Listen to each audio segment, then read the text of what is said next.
العلم ان کان اذعان للنسبت فتصدیق وإلا فتصور. اس عبارت کی تقریر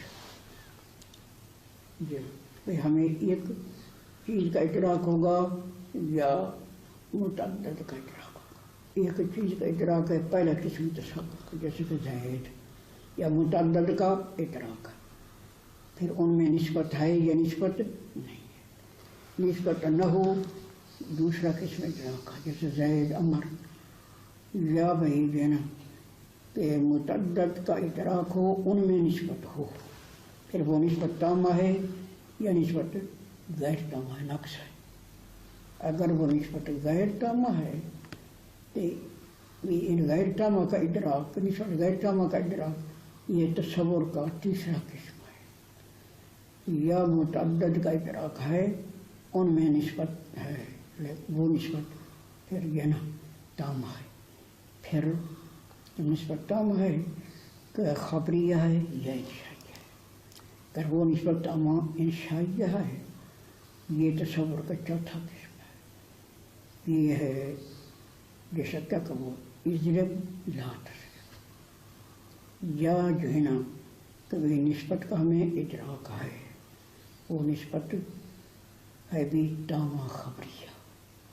پھر جو ہے جب ادراک کیا نفس نے نفس کے التفات توجہ کی یا التفات توجہ نہیں کی. اگر نفس کو ادراک حاصل ہے اس نے تامہ خبریہ کا توجہ التفات نہیں کی، یہ تصور کا پانچواں قسم ہے. اس کا نام ہے تخیل. کفار کو تخیل تھی جو تصور کا قسم ہے، ان کو تصدیق حاصل جیسا تھا الذین آتیناہم الکتاب یعرفونہ کما یعرفون ابناءہم. یہ مرض سے یہ ادراک تصوری مراد ہے. یہ اس کو کیا کہتے ہیں کہ تخیل کہا جاتا ہے. یا نسبت تامہ خبریہ کا بھئی ادراک ہے اور اس کے طرف نفس نے توجہ التفات بھی کی ہے. پھر نفس میں حالت انکاری پیدا ہوئی یا حالت انکاری پیدا حالت انکاری پیدا ہوئی، حالت انکاری نہ حالت انکاری پیدا ہوئی، یہ تکذیب ہے. کفار کو تکذیب حاصل تھے، وہ پہلے نہیں. بھائی نفس نے کیا کہ نسبت خبری کا توجہ التفات کیا، پھر حالت انکاری پیدا ہوئی نفس میں یا حالت انکاری پیدا نہیں. اگر حالت انکاری پیدا ہوئی یہ تکذیب ہے. تو کفار کو تکذیب حاصل تھے. ادراک تو تھا الذین آتیناہم الکتاب یعرفونہ، لیکن انہیں ان کو تکذیب تھی. تکذیب تصور کا قسم ہے، تصدیق نہیں تھی. یا وہی جو ہے نا نسبت تامہ خبر کر طرف نفس نے التفاتی کیا، حالت انکاری بھی نہیں ہوئی. اب نسبت تامہ خبر کے دونوں جانب برابر ہیں یا وہی برابر ہیں، کم و بیش ہے. کہ نسبت کے دونوں جانب برابر ہیں تو اس نسبت تامہ خبریہ کا ادراک شک میں کہتے ہیں، تشکیک میں کہتے ہیں. یہ تصور کا ساتواں قسم ہے. اس کو کیا کہیں گے؟ پہلا تھا تخیل، پھر تکذیب، یہ ہوگا شک، تشکیک ہے.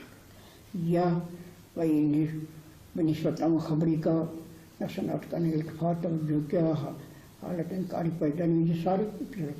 پھر ان میں سے نسبت کے جو جانب برابر نہیں، ان میں ایک زیادہ ہے، یہ کم و بیش ہے. یا پھر ایک جانب جو ہے نا جو زیادہ ہے، دوسری یہ جانب مخالف ہے، اس کا مرجوح خیال ہے یا مرجوح خیال ہے.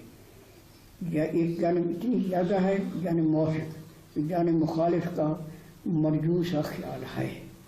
پھر جانب جو مرجوح ہے، جانب مخالف جو مرجوح ہے اس کا ادراک وہم ہے. جو جانب راجح ہے اس کا ادراک ظن ہے. تو یہ جو ہے نا پھر تصور کے 8 قسم ہو گئے. کہ 4 قسم ہیں جن کا نام نہیں صرف تصور کہا جاتا ہے، 4 قسم جن کا مستقل نام ہے. بھائی تخیل، تکذیب، شک، وہم. یا نسبت کا تو ایک جانب زیادہ ہے، اس کا اتنا جانب زیادہ ہے کہ دوسرا کا کمزور اور موضوع خیال بنو تو اس جانب مخالف. اس جانب راجح کا ادراک ظن ہے. نہ وہ پہلے جانب رجحان پہلے آتے تھے. اس جانب راجیہ کا جو جانب مخالف کا مرجوسا خیال بھی نہیں. اس جانب راجیہ کو کہتے ہیں جزم کہتے ہیں. پھر تصور کے 8 قسم ہو گئے. تصدیق کی پہلی تقسیم میں 2 قسم آ گئے, ایک ظن ایک جزم. پھر آگے جزم کی تقسیم شروع ہوئی. یہ پہلی تقسیم ہے, اس میں تصور 8 قسم, تصدیق 2 قسم, ظن جزم. پھر جزم جو نسبت مخبری کے ساتھ حاصل ہے, یہ جزم واقع کے مطابق ہے یا واقع کے مطابق نہیں.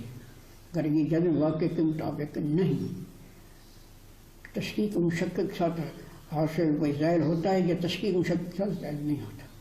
اگر تشکیک مشکک کے ساتھ زائل ہو جائے یہ تقلید مختی, تشکیک مشکک کے ساتھ زائل نہ ہو یہ جہل مرکب ہے. یہ 2 قسموں کا ہے. یہ جزم 2 قسموں کا, یا وہی جو ہے نا یہ وہی جزم جو حاصل ہے نسبت خبری کے ساتھ کہ یہ واقع کے مطابق ہے یا واقع کے مطابق نہیں. واقع کے مطابق نہیں ہے.